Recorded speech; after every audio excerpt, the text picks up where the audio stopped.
Okay. I think I fucking lost him. Hey guys. Happy Halloween. It is fucking late tonight. I would have gotten to you a lot earlier, but I kind of got a little carried away with what I was doing. I was trying to pull this wicked funny prank on my sister, and it got really out of hand. And long story short, my fucking therapist put 6 rounds in my chest. But don't worry guys, I'm alright. Fell out the window, got away. It just kind of hurts like hell. So I'm trying to stay off the main roads, because I figure, you know, he misread the situation. Just got everyone out fucking looking for me. Fuck, I'm funny. Alright.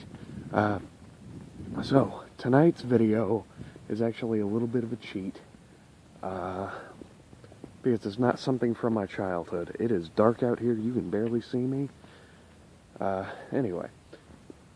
Tonight's video is not something from my childhood. It's something I actually came across fairly recently, but it's from the era of my childhood. And it's called Ghost Watch. Really generic name. But it is actually an extraordinary bit of cinema. First off, it's one of the first found footage movies that I've ever, like, to my knowledge, it's one of the first found footage movies. Secondly, it came out in 1993, and it was a TV movie produced by the BBC. It's nothing short of extraordinary for the time, really. The concept, well, it's not really found footage, it's more mockumentary, I should say. Fuck that standard. I'm not wearing a vest or anything, I'm just kind of trying to walk off these bullets. That's rough.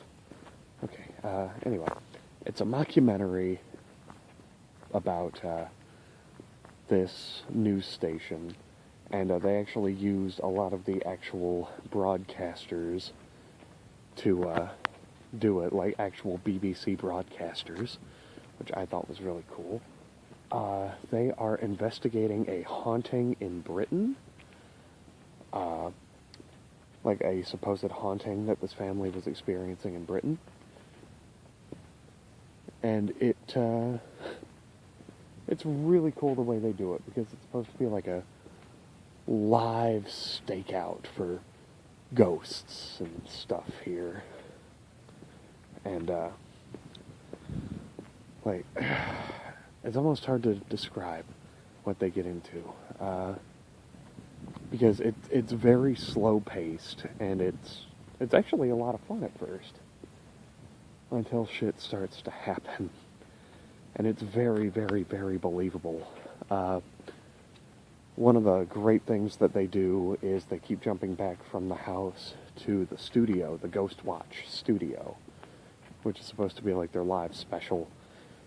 And they have people calling in, talking about their ghost experiences in the past and things like that, and stuff that they're seeing in the live feed. And, like, one of the amazing things is they actually gave out a real phone number that you could call and talk to. They had a disclaimer on it saying it wasn't real, but, you know, you could still call and get on the show. I thought that was really cool. Now, one of the great things about it is they came up with an original villain, I guess is what you would call him. There was this dude, his name's escaping me at the moment, but he was a pedophile who was released from a... Hold on, let me take a look at that. Shit, I missed it. Yeah, like I'm really gonna fucking text you back, Dr. Loomis. Alright. Anyway. It was this guy, he was a pedophile, who was sent to live with his aunt after he got paroled. He shouldn't have been paroled. He was insane. And at the house before, there had been this woman. She was called a baby farmer, who was someone way back when in the Victorian era that would raise orphans or like take care of your children. And she had killed a bunch of kids. And this guy believed that he was possessed by her. And he started wearing this long black dress. And he eventually went insane and killed himself. And he was locked in a room with a bunch of cats. And they ate one of his eyes. Because, you know, that's what cats do. They get hungry. No, that's not him. I'm good. Sorry, keeping an eye out for my doctor. I guess he's a shoot first kind of guy tonight. But, anyway.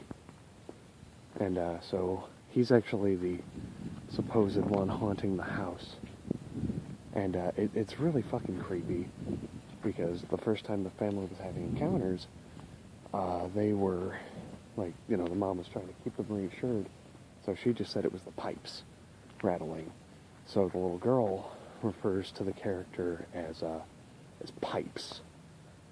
And it's really creepy. As his presence supposedly starts to build. You can actually start hearing cats around the house, and it's really fucking creepy. It's fantastic. And as the program starts to go on, more people are starting to experience these paranormal activities in their house. Like their pets are freaking the fuck out and things like that. And it's because the broadcast is supposedly amplifying Pipes' power. And he's starting to spread to other houses. And it's described as like a national seance. And it's fucking incredible. It's got a beautiful climax. It's genuinely chilling. I was creeped out for hours after I watched it. I can actually thank my friend Andy for telling me about it and letting me spread the love. But no, like I said, it came out in 1993, and it was a... please don't be Dr. Loomis. And it was this guy, or, god damn it, lost my train of thought. Losing a lot of blood here. Losing a lot of fucking blood. That's not him. That's not his shitty sedan. Losing a lot of fucking blood here. It aired on the BBC in 1993 on Halloween night. And they advertised it, but they didn't advertise it, like, a lot. And, you know, it was presented with actual people using their actual names. So there was a good chunk of fucking people that thought that it wasn't a documentary. They thought it was real. And it caused a little bit of a panic. A little bit of a War of the Worlds style panic. And oh my god. I love the idea of a work of fiction being able to do that. Something being that beautifully crafted. Being able to have an impact like that. Like, and, fun fact, this movie was actually one of the inspirations for the Blair Witch Project. Like, it's absolutely phenomenal. Let's see, what else was there? No, there's so much about it. I fell in love with it, and I couldn't stop researching it and reading about it, and people's experiences with it. It's such a huge thing in Britain. It's supposed to air around like 9 o'clock, is the idea. And, because at one point they reference the time and how clocks are stopping at like 9:30. And it's like a national tradition for diehard fans of this thing to put on the movie at 9 p.m. exactly on Halloween to watch it. So it syncs up. And, oh my god, I've never seen anything like it. It's like a shitty Ghost Adventure show if they actually got results. And it's got a huge cult following, I discovered. Like, there are documentaries about it and shit like that. Conspiracy theorists that think it's real. It's fucking incredible. Like, there was a documentary made like 10 or so years ago about the making of Ghostwatch. And I would love to track it down because it's called like Behind the Curtain. And it's the making of, like, a retrospective, and it actually addresses a lot of the controversy that happened with it. And I just think that's really fucking cool. Yeah, I'm gonna try and link it onto YouTube here. Like, the video, like, the movie itself is on YouTube. You can watch it. It's gonna be in the comment section on Facebook. And I highly recommend that you do, even though, you know, you won't find it until November 1st. Again, that's my bad. I got kind of wrapped up. But, no, it's become a holiday classic to me, and I've only discovered it this year. And I couldn't talk about Halloween essentials or anything like that without talking about Ghostwatch. Okay. Starting to get my energy back a little bit here, so that's good. I think the L-rods still live up here. Yeah, they do. Okay, cool. I'm gonna duck in here and try and get my bearings. Maybe see if I can rearm myself. See if I can't track down my sister again. Fucking ambulance took her. Not sure where. But, alright guys, happy Halloween. Stay safe. Try and not run into me tonight, because I'm on a little bit of a mission. And, yeah. You made it through Kyle's scary-ass October Scaretacular. Fucking yay.